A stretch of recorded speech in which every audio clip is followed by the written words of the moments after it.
Salut les enfants perdus et bienvenue sur Archaeotoys, la chaîne qui creuse dans les souvenirs. Cette semaine, je vous propose d'aborder un jeu de société qui sent bon le mazout, les mouettes et les longs moments d'ennui. Vous l'avez deviné, il s'agit évidemment de la bataille navale. Un grand classique des coffres à jouets qui a permis à de nombreuses générations de s'essayer au commandement d'un armada, heureusement inoffensif. Et la bataille navale fait partie de ces souvenirs nostalgiques d'une époque où même la guerre était plus simple. Et le moins qu'on puisse dire, c'est que la bataille navale, qu'elle soit sur papier, en plastique ou électronique, fait tellement partie du paysage qu'on en oublierait son caractère historique. Mais quand on s'y intéresse, contre toute attente, cette institution inoxydable s'avère plus que centenaire.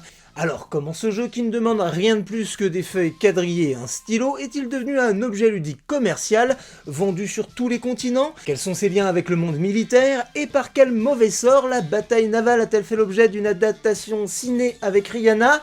C'est ce qu'on va tenter de savoir dans une vidéo qui, je l'espère, va me permettre de toucher le pompon. Abonne-toi, mets la cloche, revenons à nos porte-avions. Alerte générale! Touché coulé, la guerre navale est déclarée. Tous sur le pont! Coulé la flotte adverse. Prêt à tirer? Feu! Ennemi touché! Écoulé! Touché coulé de MB, la bataille navale la plus disputée dans le monde. Lorsque sort le film Battleship, en 2012, peu de spectateurs imaginent que ce blockbuster nanardesque à plus de 200 millions de dollars tient son concept et son titre de l'un des jeux de société les plus célèbres du XXe siècle. Cette histoire de guerre navale contre des extraterrestres n'a pourtant pas grand chose en commun avec ce que l'on imagine au premier abord lorsqu'il s'agit de toucher et de couler des navires. Si vous avez grandi dans les années 80, la bataille navale, c'est sans doute le souvenir de spots publicitaires devenus légendaires. Il a coulé mon porte-avions! Mais comme bien souvent, notre jeu est bien plus ancien. Je vous ai déjà parlé des Wargames dans ma vidéo sur Donjons et Dragons. Le lien est dans la description. Dès l'Antiquité, nos ancêtres ont eu l'occasion d'aiguiser leur sens tactique au travers de jeux de bataille. Votre stratégie tiendra-t-elle le choc? Quelle tactique sera assez géniale pour écraser votre adversaire? Êtes-vous prêt pour le jour J? Mais ce qui n'est qu'un passe-temps pour militaires à la retraite, ou nobliaux en devenir, va prendre une importance grandissante au XIXe siècle.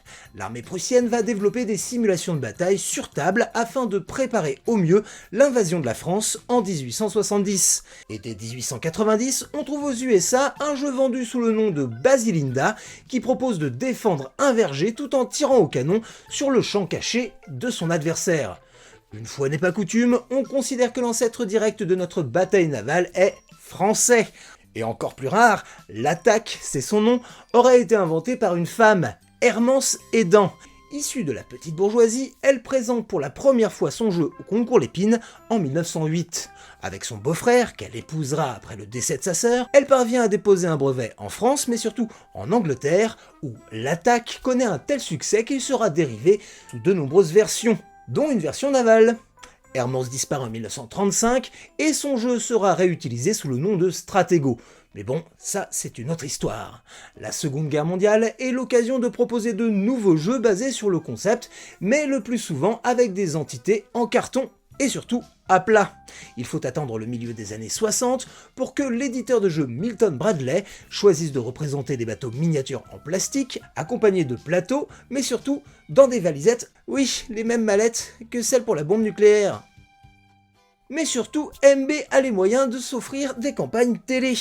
Il est intéressant de noter que si on y voit de vrais navires, ce sont des images d'archives, probablement de la Seconde Guerre mondiale ou de la guerre de Corée. Et cela mis à part, on mise bien sur le côté fun et enfantin du jeu.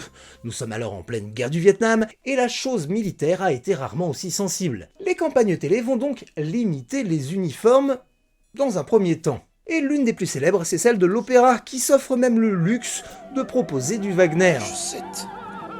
Manqué H8. Chut. Touché D4.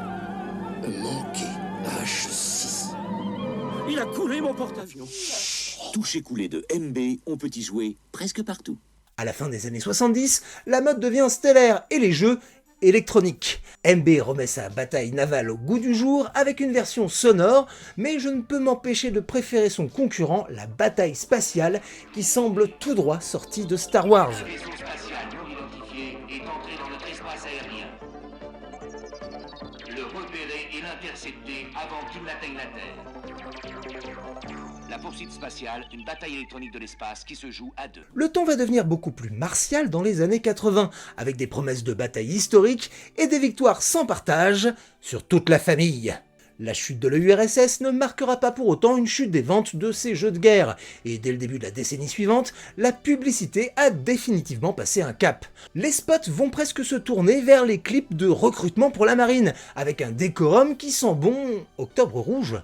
Un son et lumière qui ferait presque oublier les horreurs de la guerre nucléaire. Mais la bataille navale va se glisser discrètement dans le sillon militaro-médiatique qui va suivre les événements du 11 septembre 2001. Remis au goût du jour par l'invasion de l'Irak puis de l'Afghanistan, le sentiment antimilitariste n'atteint pas la Navy, dont les rutilants porte-avions semblent bien inutiles face à la guérilla du 21e siècle. Dans le même temps, la jeunesse s'est mise aux jeux vidéo. Et ça n'a pas été beaucoup plus facile. Très tôt, la bataille navale avait eu le droit à des adaptations, mais la jouabilité n'était pas des plus simples.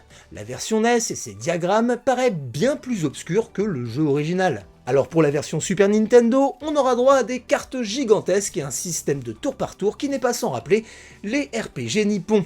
Mais là aussi, le fun est très limité, comme si la bataille navale se suffisait à elle-même. Alors, à l'orée des années 2010, quand les amiraux derrière la licence Battleship cherchent à remonter à la surface avec un reboot multiplateforme, ils vont s'inspirer des succès à la mode. Problème, la marque se veut familiale, impossible de bombarder un ennemi identifiable. Grisé par le succès commercial des films Transformers, Hasbro croit pouvoir exploiter la licence Battleship en lui donnant un coup de polish.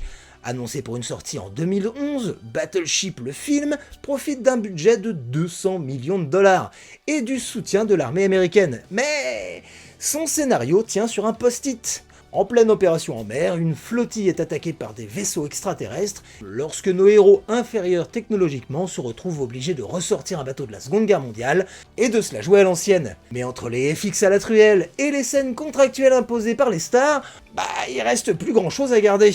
Battleship est un Independence Day sur l'eau, sans aucune ambition. L'incident industriel n'est pas loin et le projet a bien failli être annulé à plusieurs reprises. C'est finalement au printemps 2012 que Battleship sortira dans les salles obscures, réussissant à atteindre 300 millions de dollars de bénéfices dans le monde, mais seulement 70 aux États-Unis. La bataille navale serait donc définitivement coulée au cinéma ? L'avenir nous le dira. Et enfin, avant de finir, pendant la préparation de cette vidéo, j'ai découvert l'existence d'une version belge, une sorte de variante qui compte des flottilles, mais également des sous-marins. Oui, original pour un pays qui ne compte aucun sous-marin dans son armée. Mais ne vous inquiétez pas, on trouve toujours le jeu original, ce qui me fait penser qu'on n'est pas prêt de les voir couler. Voilà, j'espère que cette petite vidéo vous a plu. Et vous, avez-vous des souvenirs de batailles navales dantesques? Dites-le moi dans les commentaires. Comme d'habitude, cette vidéo a besoin de vous pour vivre, alors lâchez votre meilleur pouce bleu, abonnez-vous si ce n'est pas déjà fait. Quant à nous, on se retrouve très vite, et en attendant, n'oubliez pas que vous avez été des enfants.